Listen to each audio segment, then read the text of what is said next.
so thanks for your patience.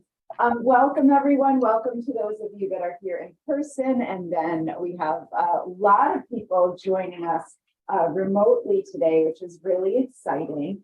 My name is Amanda Nickerson, and I'm very pleased to be introducing our guest speaker today. Before I do that, I just want to make a few announcements. Please, those of you in the room, eat snacks and refreshments. So help yourself anytime, and welcome to our virtual audience. If you're joining us virtually, if you could put your name and organization in the chat so that we can account for your attendance, that would be great. And we will just ask that you mute your microphones throughout the presentation so we don't have any distractions. We are going to allow about 15 minutes at the end of the presentation for questions and take as many as we can get to. So those in the room can feel free to just ask them. And those that are online, just you don't have anything to add? No, I don't. Really? in the Q&A section. Just remember to mute if you are joining us remotely.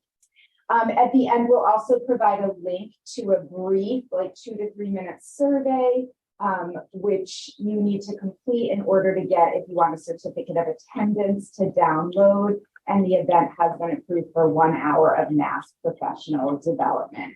The presentation is also being recorded and will be shared along with Jessica's PowerPoint slides on the colloquium series page of our website following the event. So now I'm very pleased to introduce Jessica Quintero. She's a visiting Fulbright scholar from University SED in Medellin, Colombia.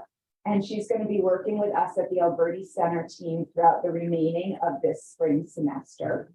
She has a bachelor's degree in psychology, a master's degree in mental health of childhood and adolescence, and she's currently a doctoral candidate in public health.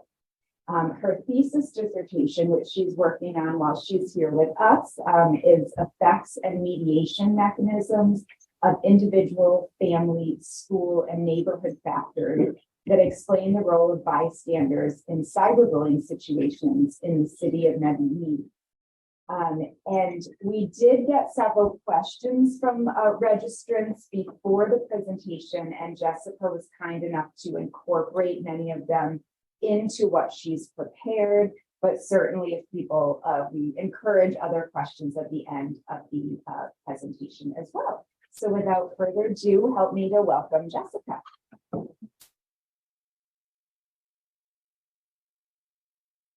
Thank you so much, and I'm so pleased to be here with you today. Thank you to all the people who are joining us virtually and those who came here today. I will be talking about the role of bystanders in cyberbullying prevention and ecological approach.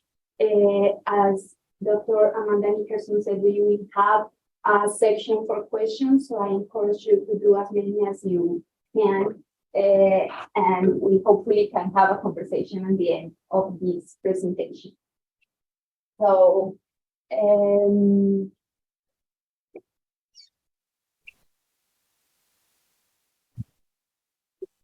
You just flick.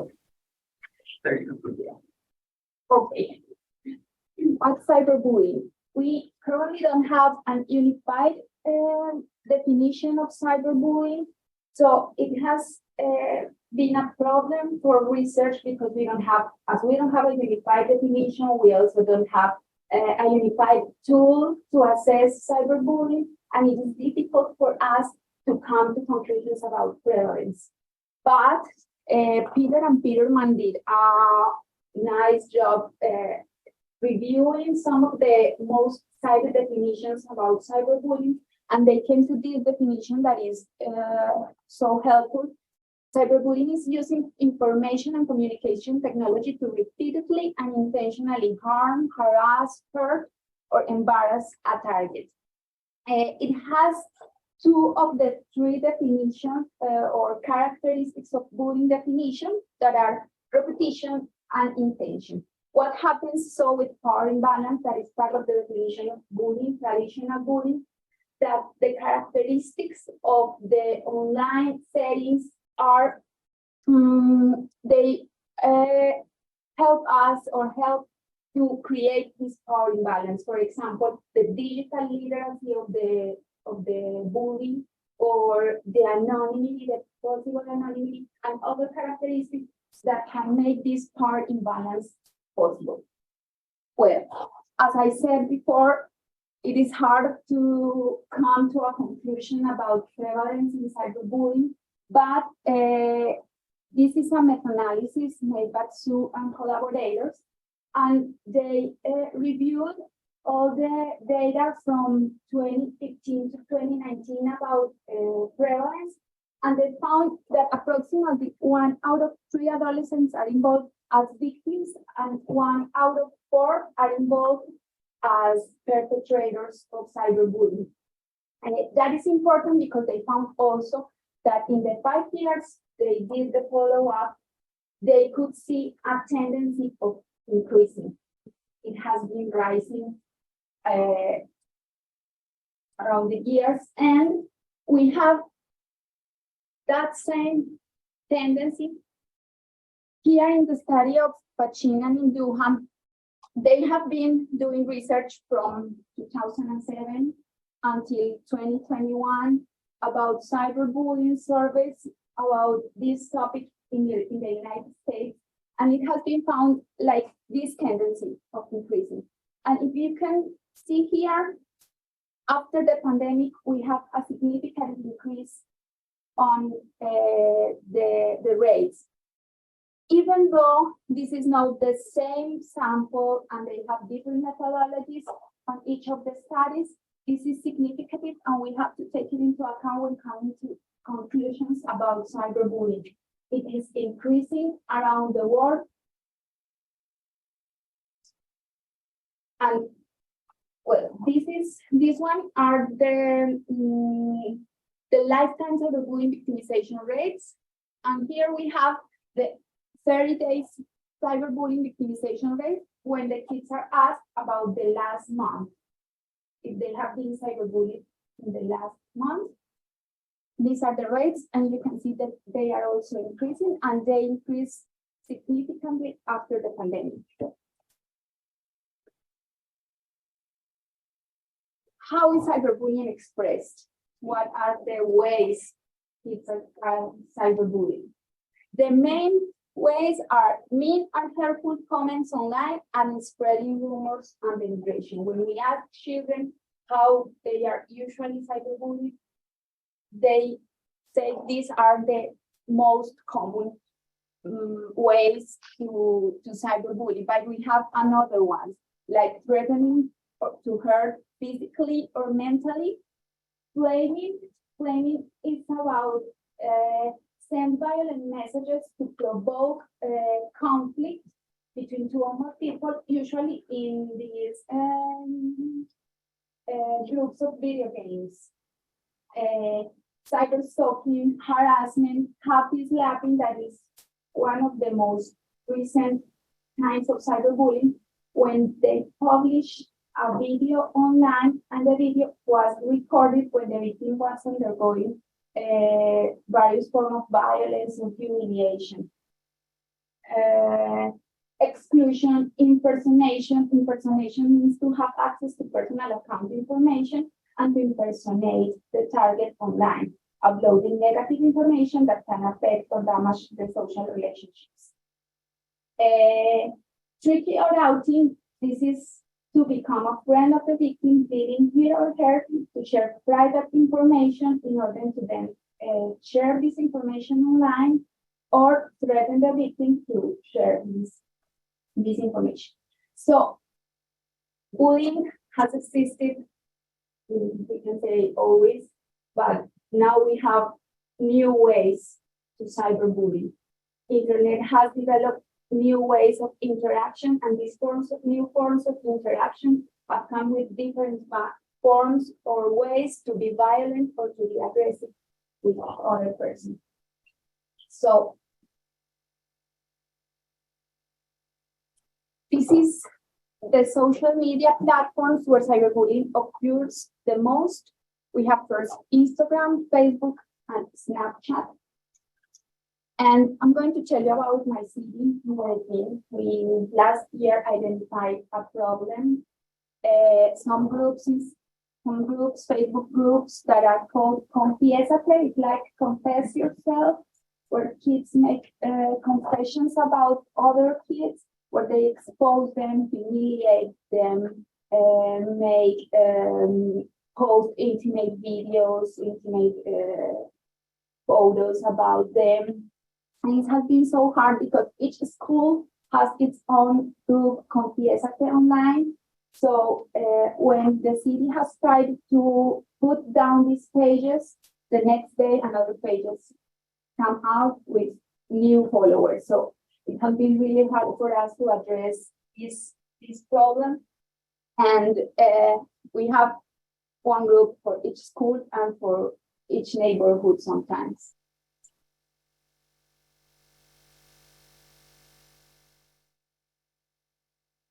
These are some of the characteristics of cyberbullying that make it different from traditional bullying or school bullying. First, the possible 24 nature of bullying makes it different because it can happen anytime, anywhere, outside the boundaries of school, outside the time of the school time. So it can happen anytime, anywhere. The ability to quickly reach large audiences and the content to become viral. The difficulty to delete content once they are already uploaded on the cyberspace. The potential for anonymity, and this makes really hard for victims because they have this sense that they cannot defend themselves when they don't know where the bullet comes from. The distance afforded by screens, what has been called as the online disinhibition effect. What does it mean? When kids are in front of a screen, they cannot see the reaction or the response of the target.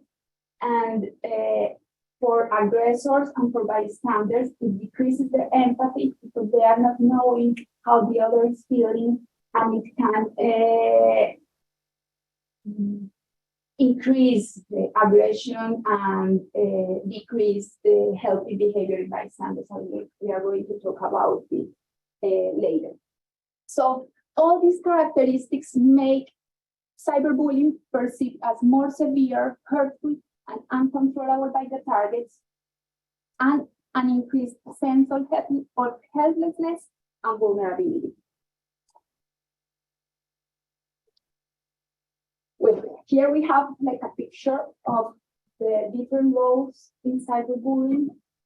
We have identified quite well the perpetrator and the target. Most of the first research was done about perpetrators and targets, but recently we have found that bystanders are crucial in the dynamics of cyberbullying. So not only in traditional bullying, but also in cyberbullying. So these roles are not exclusive, they are highly fluid. One single student or adolescent can move around these roles. So we have found that being involved in cyberbullying as a target, a perpetrator, or a bystander can have several outcomes in mental health. There is vast research about the mental health outcomes of being a target of cyberbullying. They have long-term effects. They are at more risk of these outcomes than targets of traditional bullying. Research has shown that being a victim or a target of cyberbullying is more severe in terms of mental health outcomes. So what are these difficulties? Somatic difficulties such as headaches, stomach aches, depression and anxiety, suicidal ideation and suicidal attempts, symptoms of post-traumatic stress disorders, and academic difficulties. Being a perpetrator is also associated with some other mental health outcomes such as drug and alcohol use, anxiety and depression, low self-esteem, and low life satisfaction. And recent research has shown that being a bystander, being exposed to this violent and aggressive content online is also related to some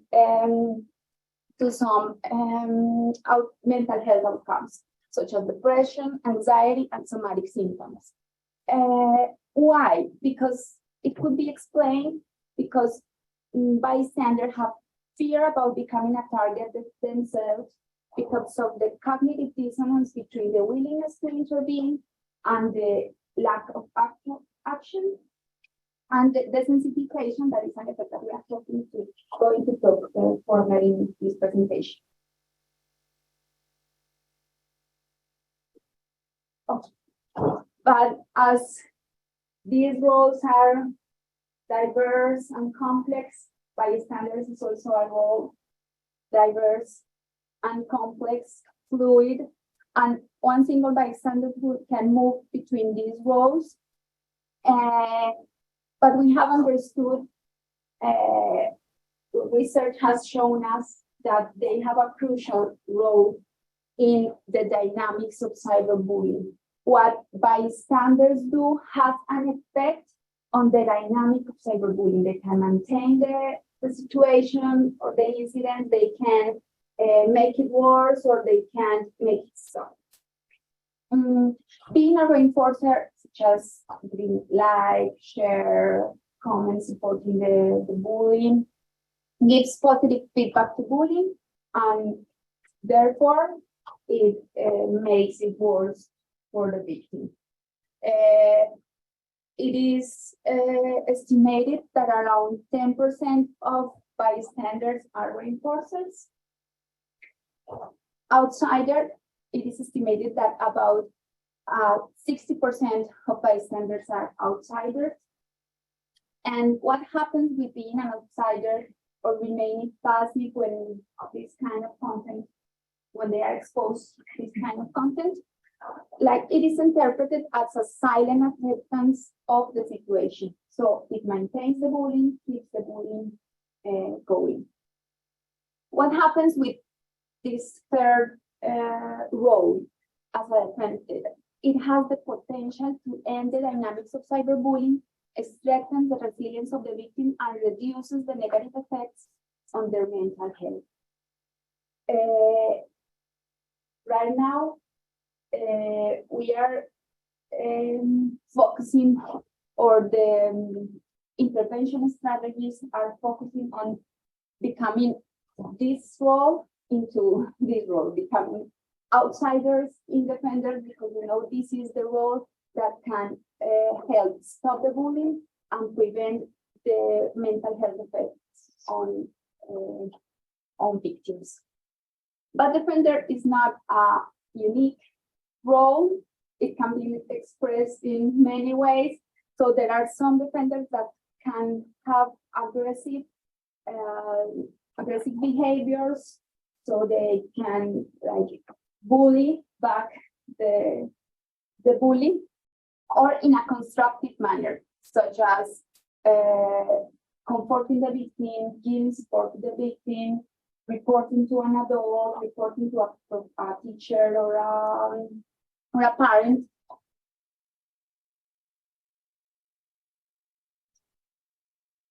As I told you before, there have been some stages of research in bullying and cyberbullying. In the first stage, research was focused on individual traits and characteristics, such as psychological determinants of behavior. Then we came to understand that cyberbullying and bullying is a group phenomenon. With the inclusion of bystanders, it has been understood that cyber space is a social interaction space. Like, there in cyberspace happen phenomena of social interaction, and we should address this as a group phenomenon. And then, I guess, currently we are like mixing these two stages, seeing cyberbullying as a group phenomenon, but also taking into account the ecological model.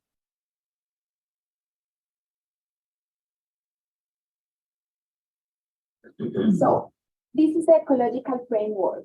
It posits that individual behavior or health outcomes are not determined only by individual characteristics, but they are a result of multiple dynamics in which the subject or the individual is inserted. So the systems that are around the individual are dynamic, are complex, and they interact in the determination of individual behavior or mental health or health outcomes. So we have the individual characteristics that we have vastly researched in cyberbullying, the microsystem, which is the system in which the individual interacts in a daily basis closely, for example, peers, family, school, and community. The mesosystem is the relationship between those microsystems, for example, the relationship between family and school. The exosystem are those environments where the individual doesn't have a close relation, but they have influence on their behavior, such as parents, workplace, school administrators, and the macrosystem that includes cultural values, public policies, government.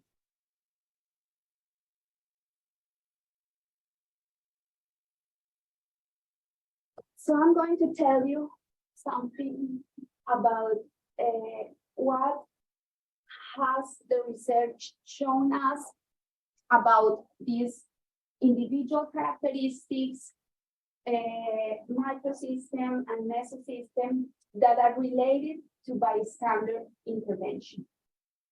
What are the individual factors that influence bystander behavior?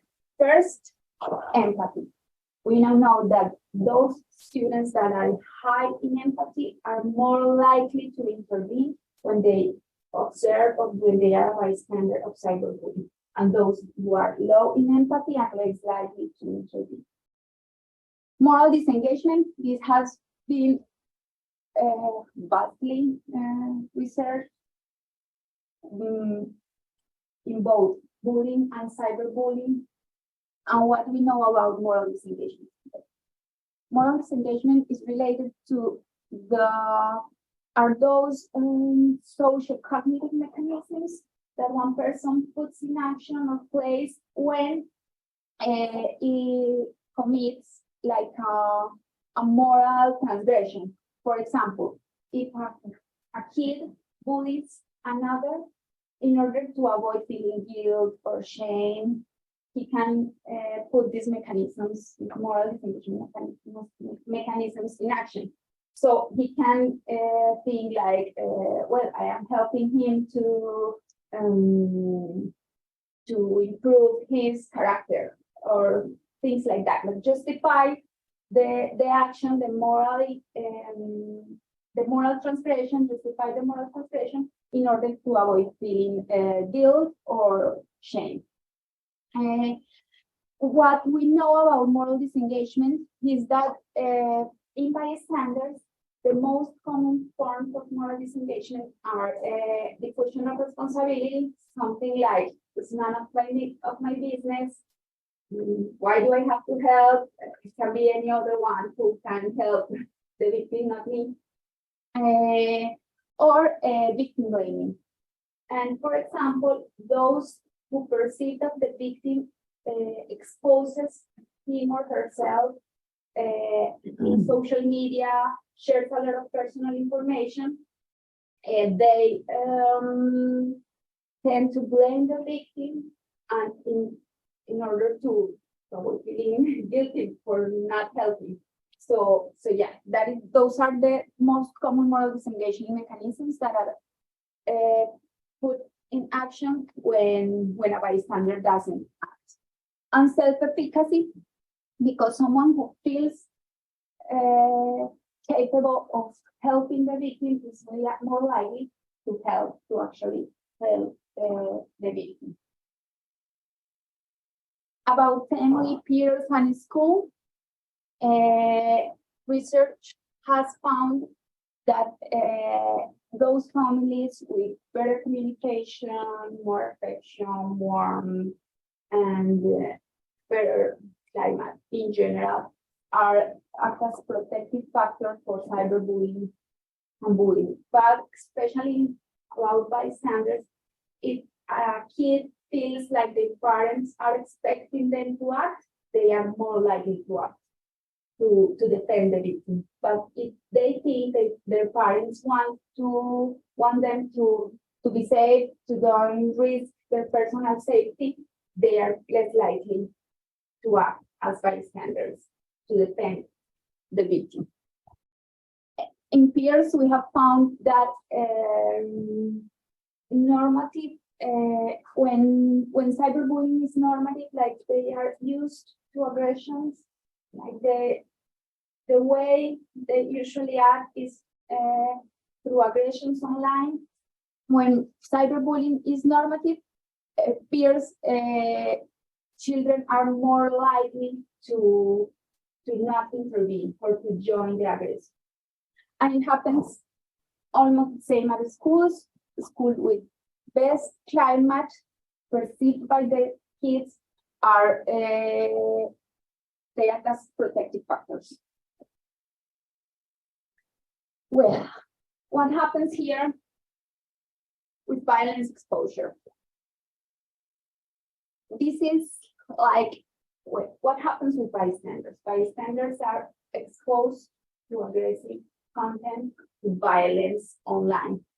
And Bushman and Anderson conducted research about media, violence and media exposure, and violence in general. What happens to people that are exposed constantly to violence on the media or in their lives? Well, there are two behavioral main behavioral outcomes: increasing aggression and decrease in helping behaviors. Why? Because of a desensitization effect. When you're exposed to violence, there is an extinction of emotional reactions to violence. And I'm going to make an example, an extreme example. If you are exposed to a murder and you observe a murder of someone, the first time you're gonna feel bad, your emotional reaction is gonna be intense. But if you're in a war and that happens on a daily basis and you are exposed to that violent content chronically, the emotional reaction is gonna decrease and you're gonna get used to that. And that's what they studied, and they found that it has some cognitive and affective outcomes. This is a theory that mixes the bystander intervention model and the general aggression model. So what happens in a person who is constantly exposed to violence? Decreases the attention to violent events, so the person doesn't catalog the event as violent at all and doesn't pay attention to the violent events. A decreased perception of injury severity, a decreased sympathy for violence victims, increases the belief that violence is normative, is the way we do things around here, and decreases the negative attitudes towards violence.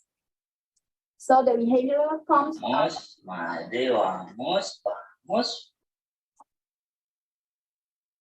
increased aggression and decreased helping behaviors.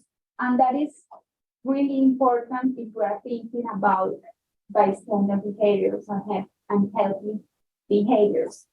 And this is a study made in 2016, a methodology review who found that globally it is estimated that 1 out of 2 children aged 2 to 17 years suffer some form of violence each year. When they are asked about suffering violence in the last year. So children are constantly exposed to violence in media directly. They are victimized at homes, at schools. So that can tell us something about what we expect from them, about their healthy behaviors, if they are going to help the victim or to join the aggression. And here are, in the macro system, we can think about culture, values, and policies. In my country, I'm from Colombia, we have been in a war for around 50 years, an internal war. And I grew up watching news about violence and murders and things like that.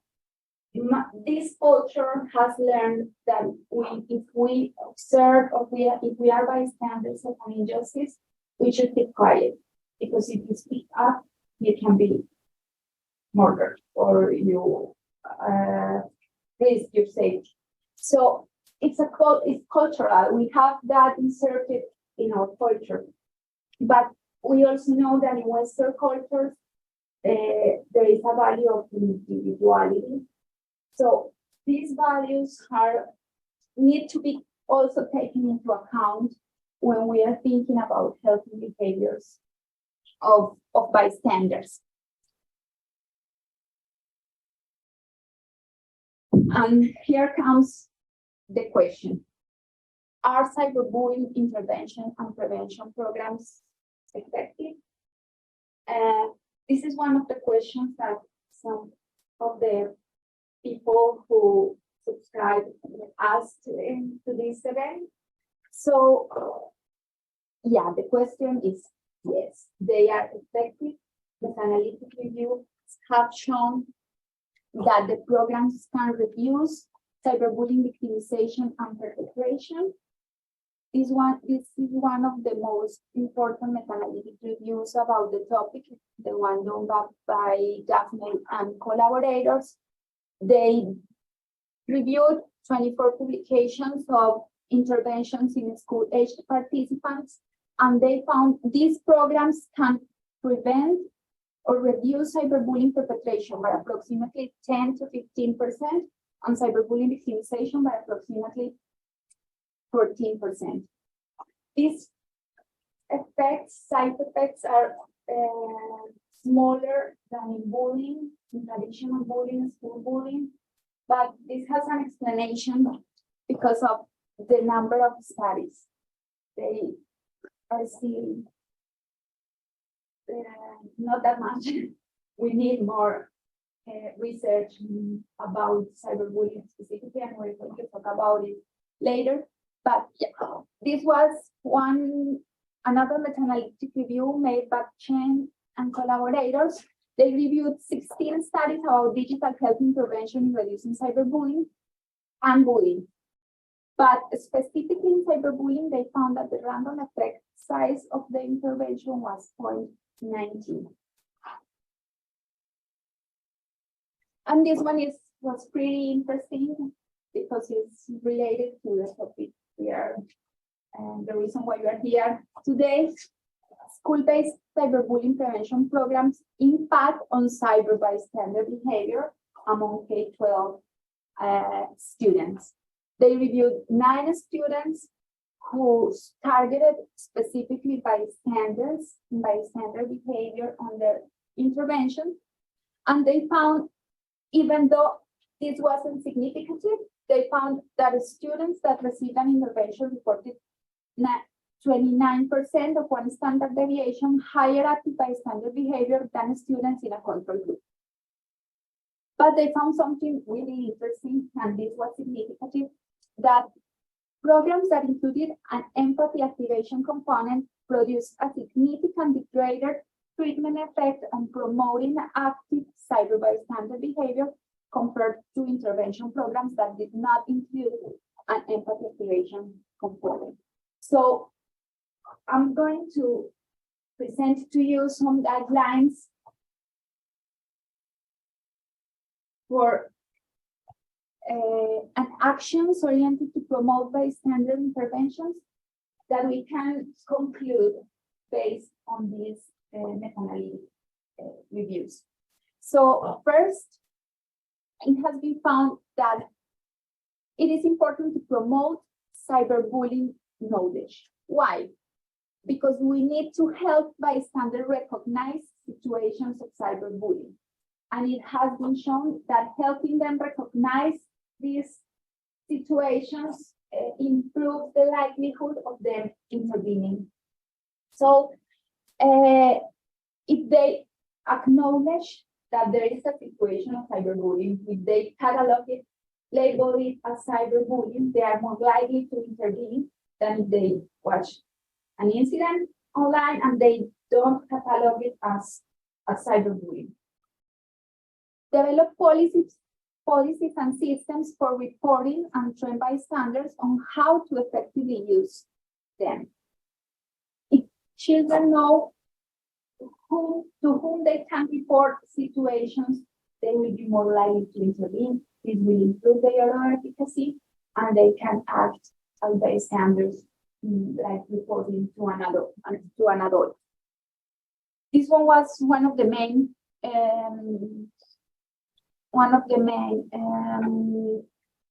results. It's important to promote empathy improvement in the design of interventions. When we want to address bystanders, this is key to promote empathy, both cognitive and affective empathy.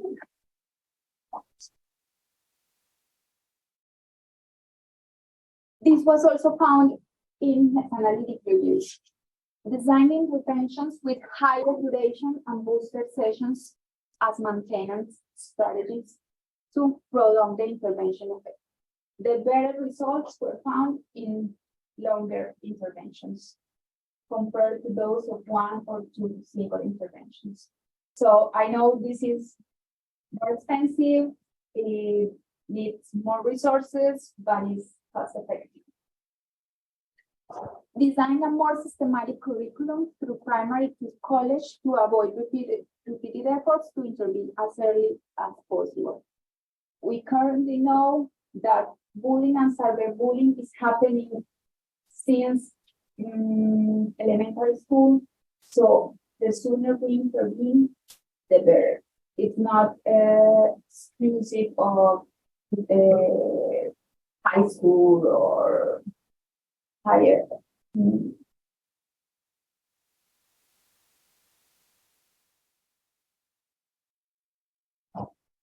We can also teach how to identify and prevent moral disengagement mechanisms in cyberspace. So if we teach them how to identify, this is a moral disengagement mechanism, acting a moral disengagement mechanism, they can avoid them.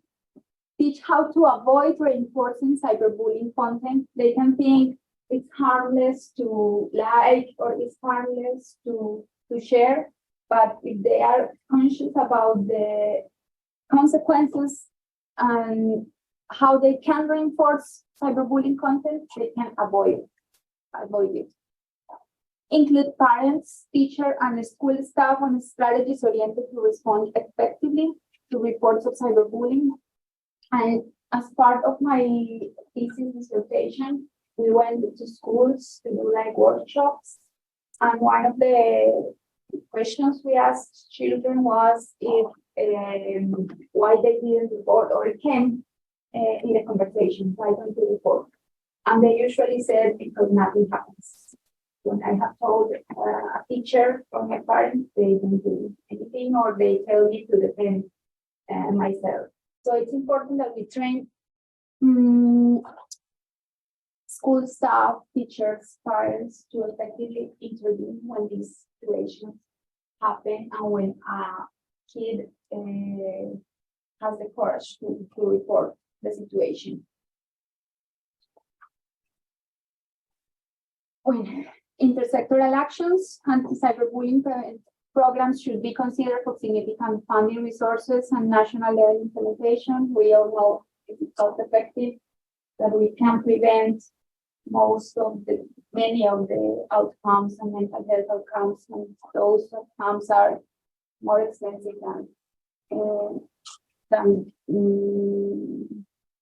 funding these kind of programs.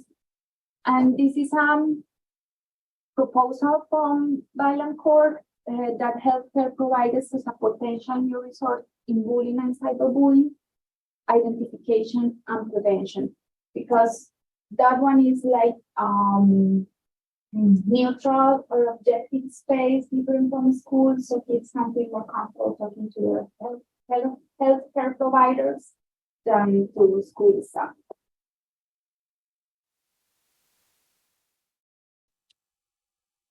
We know bullying and cyberbullying are co-occurrent, are comorbid. They happen usually in simultaneous. So future research should make better use of direct comparison of bullying and cyberbullying intervention within the same program, with continuous exploration of bystander intervention strategies. We need to know if those interventions targeting bullying are effective in cyberbullying. And sometimes they don't assess how effective they were preventing cyberbullying. Probably the efforts can be one single effort preventing bullying and cyberbullying simultaneously. So we need to know what is happening there. And we need to conduct more research about cyberbullying. We have a lot of research about bullying, but we are still in a new topic in this area. And cyberspace is changing all the time, so it's a challenge for all of us. Lastly, this is a proposal of health environments on public health. It's an approach about health promotion and social determinants of health, where it posits that a health environment is that provides the resources for a person to develop healthy and to make healthy choices. So as we think home, school, workplace, and neighborhoods like health environments in public health policies, we should also think about social media in public health policies and make social media healthy environments for kids development. So it involves not only public policies, but private sector.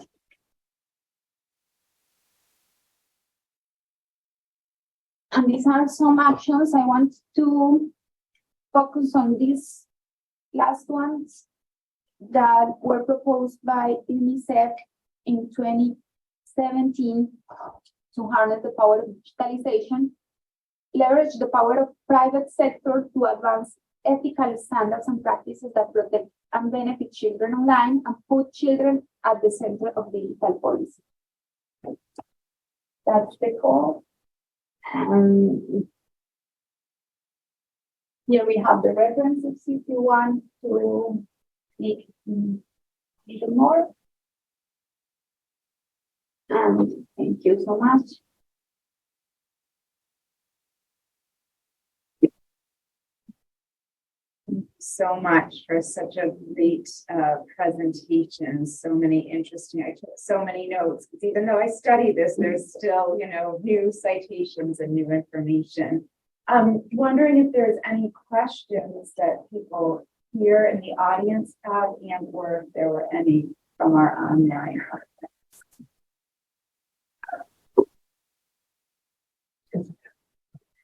Thank you. Very powerful and interesting. And I'm wondering, have there been many cross-cultural studies to look at how cyber, most of the research US-based, where are things at to understand, we have the advantage of having someone coming from a completely different sort of cultural lens and perspective. And so I'm wondering, is the research where it needs to be with that, or do we need to do more? We need to do more. When I look at the reviews, the meta-analytic reviews, they were mostly conducted. The studies were mostly conducted in South America, Europe, and Asia. But there is really few research in Latin America, or Africa, or some countries of Asia. So yeah, we need more cross-cultural science research.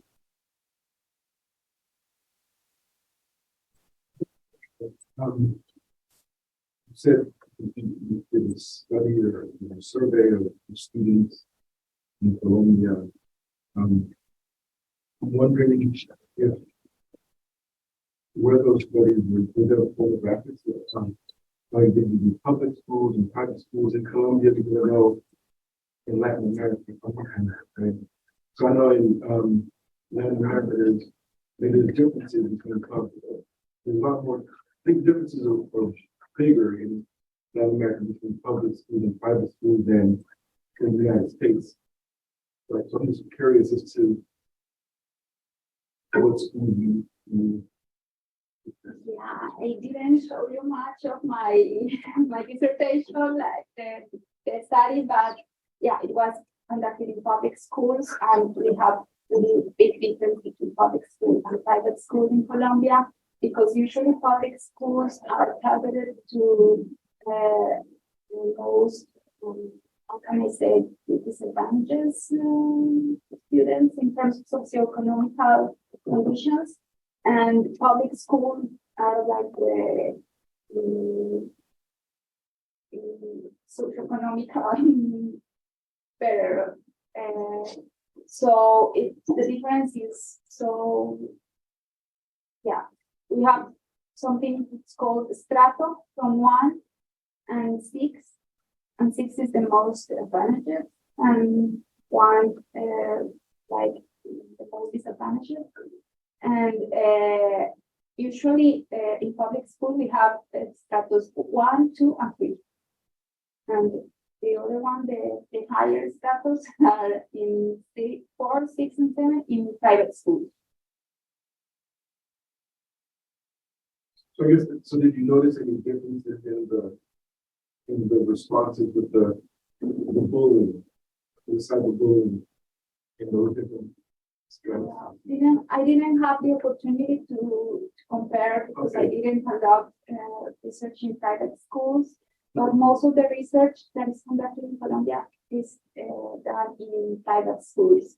So hopefully when I finish analyzing my data, we could find like differences looking at the previous research conducted in private schools.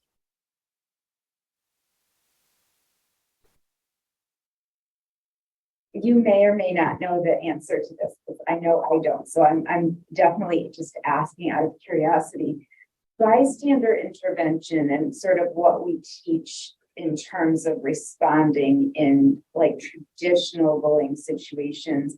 I'm always curious about the cyber world and how that might differ. So for example, when we've done our bystander intervention training, a lot of times when we're working with kids and it comes up cyberbullying, they aren't doing the same things that they would do in person, but sometimes they're very intentional about that. So what I mean is, in person, they might say, I would stand up and say something, but if it's happening online, they'll often tell us, I'm not going to say anything in that public space. And it's not because I'm being passive, it's because if I do, then that's going to escalate it. And without the person being there to have a conversation or an interaction, it just might make it worse. So I'm really fascinated by, and I don't know if we know this, if the literature is there yet, if the strategies that are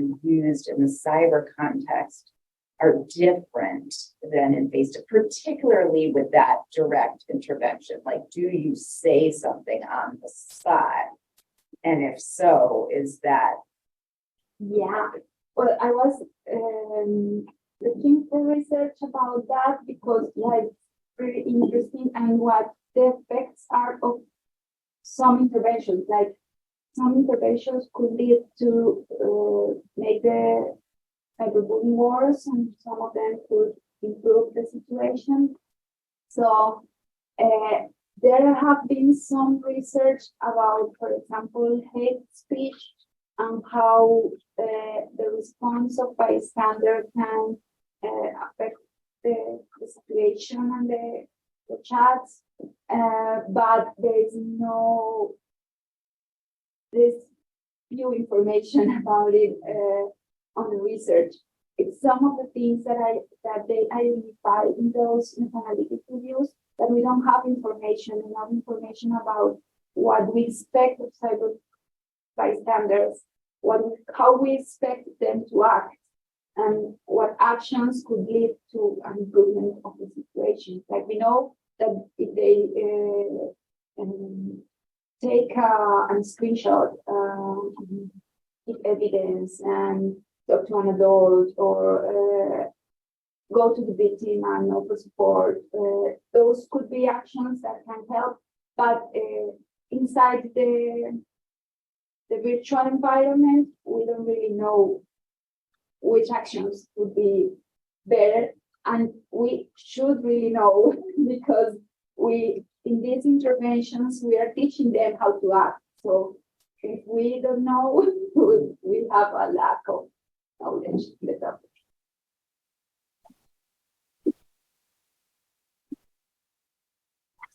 I have two questions, and one is more simple than the other one. Earlier in the presentation, you had a slide up that had talked about the different forms of cyberbullying, and so it was like claiming, impersonation, exclusion, and that sort of thing. I appreciated that slide. I struggle, actually, Lucia and I actually were just writing a little bit about that, and I would say we struggled to find research that actually like looked at those like different forms. So I wrote down like the citation I used, everything. So I appreciate that. You had mentioned something called happy slapping, which I wasn't aware of before, and I missed your definition of that. I'm just wondering if you could repeat that. Sure. Yeah. It's when a kid is recorded when they are like undergoing some ways of violence or humiliations. So, for example, kids record a video about another kid when they are beating him, punching, or some sort of violence, usually physical violence or humiliation. They record the video and then post it online. Okay. Something that happened, bullying and harassment that I heard in person, and then I take that, and then which I think is like so critical to the overlap, I think, right, in terms of sort of what's happening with like bullying and cyberbullying, and it often tends to be like an extension of what is sort of happening in person. I think it's like a lot of the research is showing. Thank you. And then I guess I was wondering, so at the end there, I love how you conceptualized social media within like the ecological model, and sort of thinking about like how we can intervene within like home, school, policy, like settings and that sort of thing. And you had sort of talked about social media being a crucial part of that. And I guess I'm just wondering if you had any thoughts on how social media platforms can promote more positive bystander intervention. I know that platforms have tried to do various things, you know, I think like a while ago, and I'm not sure if Instagram still does this, but it would be like, oh, are you sure you want to post this? If there were like certain words that were involved in that sort of thing. So I don't know if you had any thoughts on, in an ideal world, what sort of things that Snapchat or like Instagram could do to maybe promote some more positive bystander behavior. That's I know.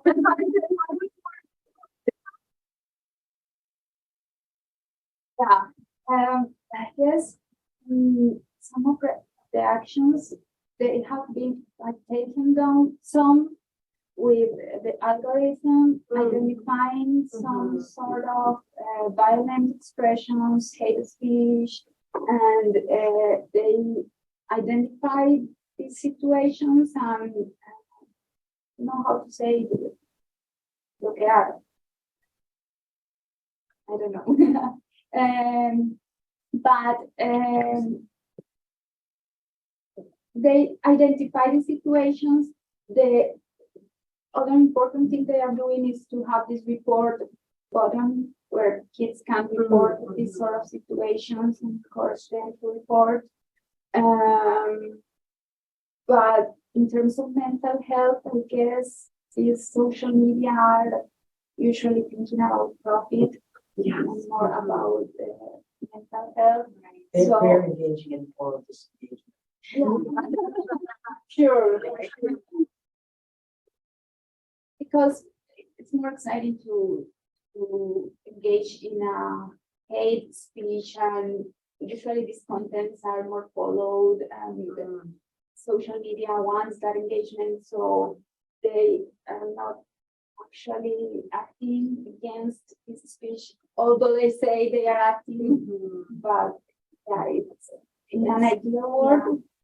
Now, I'm thinking it's interesting because you show one of the research to talk about empathy and how teaching empathy is something that improve kind of like, for people to do something about it. And I'm kind of like wondering if social media is showing that much of kind of like hate or those kind of like adding more about teaching empathy to kids in school. And I don't know, maybe making that change in terms of like, Yeah, and they cool. They have the power to change the perspective and teach more empathy, but I don't know if it's profitable. Yeah. bouncing off of the question, you asked something about it, like there's a social media apps like Instagram, they have the question that I will show you one of it. I know that's a TikTok, it started back in like 2020 something, and it grew up like super popular. So then I guess they realized that it started doing like modifications to the app where they just delete your video or your comments like without even asking. They just take it down and delete it. And sometimes like so extreme that sometimes you have to like send me here, I wasn't talking about this, not that, and but at least you know that they were working with that. Then also another comment that I had was you were talking about the bystanders, the passive and the aggressive. That just kind of made me realize when it opened my eyes. Sometimes, like when I'm scrolling to social media, you come up a funny video of like somebody doing something or somebody like, for example, I thought of the one there was. Sometimes like people post videos and you're not sure what you're looking at, and I guess I caught myself one day like commenting like, oh, I thought I was looking at this, and it like when you posted that about like we gotta be careful what we comment, what we say, what we like, what we're watching, that made me think like, oh my gosh, I was actually like an accident promoting like cyberbullying. I don't know if this person meant to post this or if somebody did this in the internet. So like yeah, I was actually like consciously participating in that. So like thank you for emphasizing those things. Like the dynamics of social media, so we can engage in those kind of actions without even realize we are doing somebody or some type of hurt or. We do have a question that came in online, and I think you might have talked about this at the beginning of the Q&A, but I thought I would ask it anyways. And so this person said, I'm curious to know whether you see any distinction in the way cyberbullying is addressed, be it in terms of bystander intervention or awareness related to consequences of cyberbullying victimization in different regions of the world. So I think they're wanting to know about like just sort of any distinction in how cyberbullying is addressed kind of worldwide or different regions. Like we have a bias in literature because almost all the literature comes from highly developed countries, and we don't have these cultural differential interventions. That's why, for example, my thesis wants to address that topic specifically in the context of my city of Colombia. But no, I don't really know there are some efforts. So,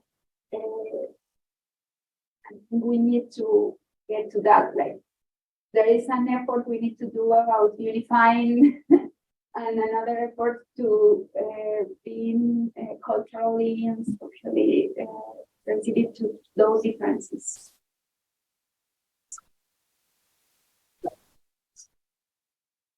Kind of related to that, it seems like in some countries, and I don't know if Colombia is one of them, I should know. I feel like the government is even more involved, like in Norway or Finland, they will be in support of bullying prevention kind of throughout. And Colombia, you don't think the government even help fund the anti-bullying conference at your university and things, or I might be wrong. We have a unified law about bullying and cyberbullying.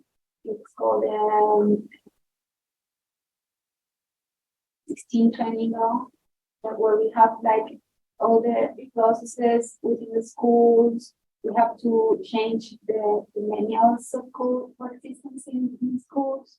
So yeah, we have like an effort, but not through funding programs or mandate. Yeah, we have but we're at the state level. We don't have a federal one for bullying per se, but yeah, the states have a lot the schools have to do and they don't fund it. yeah, and Europe has advances in like in research through all the countries in Europe about cyberbullying and the digital behaviors of kids, but yeah, it's kind of differential, but yeah.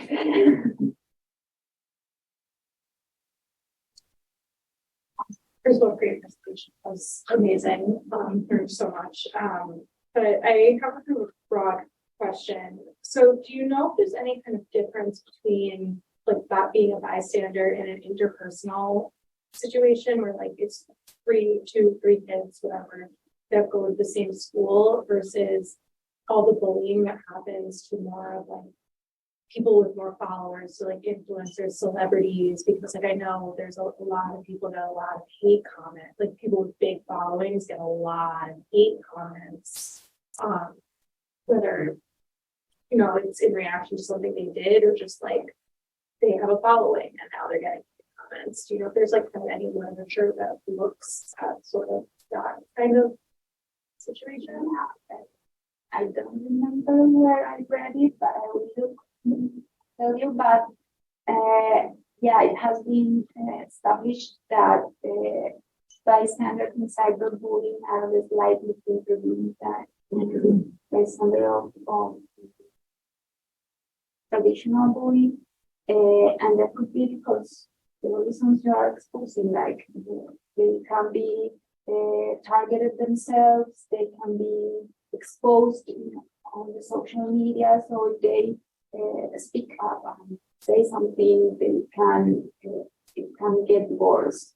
So yeah, they are less likely to intervene because all of the reasons I exposed about social media. This is an end of one, but my daughter just social media and has for the last 4 or 5 years. And she now has over 10,000 followers on Twitter. And she said the minute she got over that 10,000, the number of people she has to regularly block has increased. And so there's probably a tipping point at which you have a certain number of followers, and it may vary whether it's Twitter or TikTok or something else. And then I think the harassment goes up, and it's like obviously less personalized versus a small group of kids together. It's much more personal versus the majority of stuff my daughter gets. They don't know her. They're just trash. It's talk not or like whatever. trolling or flaming, like Yeah, almost yeah. like, is there an algorithm, like this person has this many, therefore we're gonna. But it may also be, the algorithm may also be search words. Because my daughter makes a lot of posts around justice and equity, and those kinds of things, right? Yeah. She posts less than she has in the past because she doesn't want to get all that, but you know, I think the algorithm may not just be volume, it may be the content that you put out that then people then will identify, you know, the employment. So I wonder too, if there's like, in terms of like moral disengagement, like when you hit like a certain threshold, like people don't view you as like a human being versus like a content creator. It's like, okay for me to say these things, I'm not talking to another person. In that station. I just remember that I'm like scrolling through social media lately, and so many people are like making videos. I'm like, why are you all being so mean? And like, why are you bullying me? I'm just posting the content that you're all watching. And I feel like every time I look in the literature, it's like very much based on that kind of interpersonal bullying, where like it's in the same school district, it's the people you know, and like I never really see like research on like cyberbullying on like a mass level. I'm with the theory, and you kind of showed this, that COVID broke everything. Yeah. So, you know, the numbers going up since COVID, I wonder, you know, this will be the new normal. So even if people who spent more time on their phones, maybe, or on their devices. So is that why the numbers went up, or if the numbers are just going to keep going up now that, you know, things have stabilized? But, you know, I wonder if you have a thought about that. Like, you know, is this going to keep going up, up, up? Probably, or we will reach the plateau. Yeah, I don't know, because yeah, COVID made social media different for all of us, and changed the time kids spend on their phones and on social media. It increased significantly without supervision of their parents, and I don't know, with kids returning to in-person schools, it can change again. We will need more research if this is going to change, or we will keep these numbers post-pandemic, because we know we are in an alert of mental health issues after the pandemic. So I don't know if cyberbullying going to be like the same thing. So there was some research that came out that I thought that cyberbullying didn't increase as much as maybe people thought it would, like during that time of lockdown and the pandemic. But I think, as with so many things, it's like as we start to, well, who knows, are we out of it? Did we ever get? But as we started to sort of enter back in, it seems like a lot of this was increasing. Then I don't know if that's consistent with the data that you showed. I think it was 2021 that it showed that increase, and maybe I'm thinking more of 2020, but because we were really interested, everybody was asking, has it increased? And the stuff that was coming out, at least early on, was showing actually not as much as you would think. But Well, we were involved in like a group trauma event, and so maybe people weren't.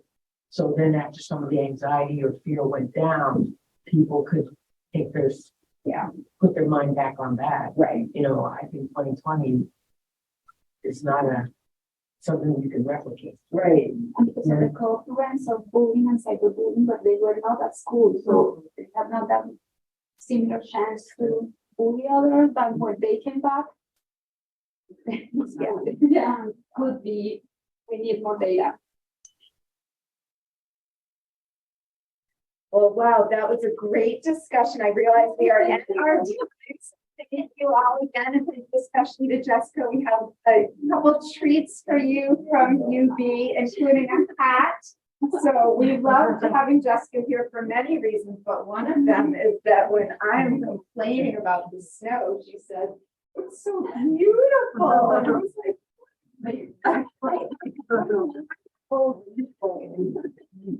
Just a couple quick announcements. If you're online, please, go to this QR code and complete the survey to get your, to download your certificate. Are we sending that out to everybody? So people that are here will get that as well. Oh, you already sent it. Okay. Those of you that are here and others, you already should have that in your email.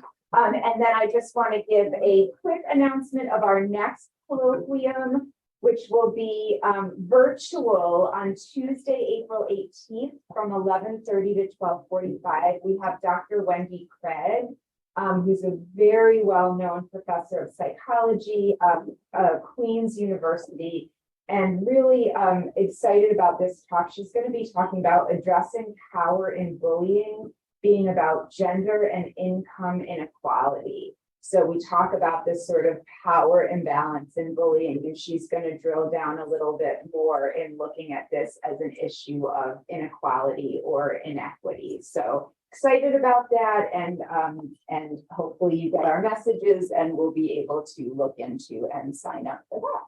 So thanks again, and please take more food.